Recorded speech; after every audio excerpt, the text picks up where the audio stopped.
Welcome to your new favorite show. It's a people problem on the Mission Business Network. And this is your host, Fathy Shetiah. I'm joined today with my coworker, Hannah Winwright, 7C Lingo Operation Manager. My name is Hannah Winwright.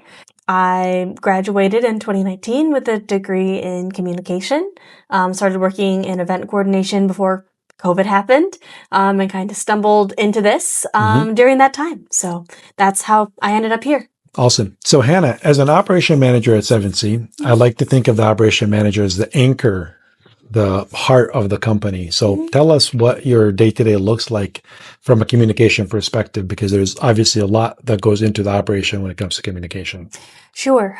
There's a lot of different parts to communication here. We communicate often with our clients. So our clients could be anything from hospitals to courts to mental health care providers to individuals. There's a lot of different ways that happens. We're also communicating with our team members. So our team members are often interpreters or translators.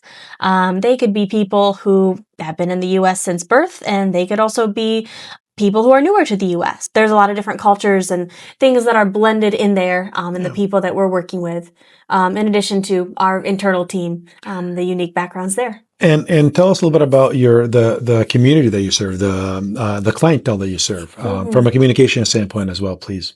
Yeah, certainly.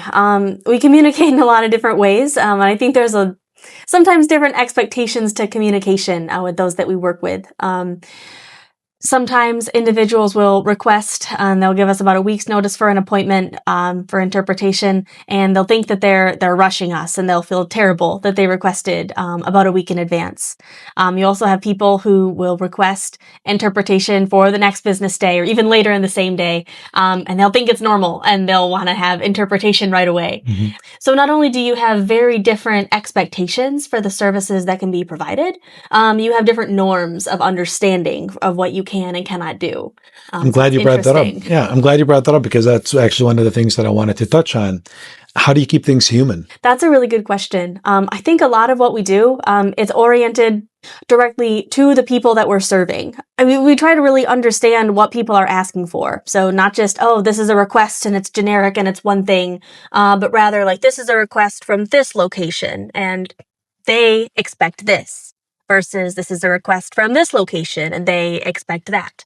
So we are really trying to approach and understand the people that we're working with to give it that human component rather than just having a one-size-fits-all approach to what we're doing.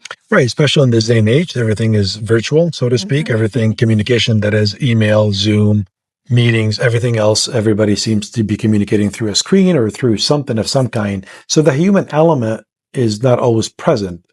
So it takes a lot to read an email, decipher what the request might look like. How do you finagle with that? I think a lot of it comes from understanding from what we're doing, because we see things so often that we have a really good understanding not only of what people are saying, but what people truly need.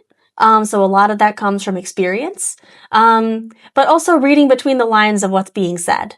Having general knowledge of the profession, which is something that we're very good at, and reading between those lines to make sure that people are getting not only the letter of what they asked for, but really what they need to make their services a success.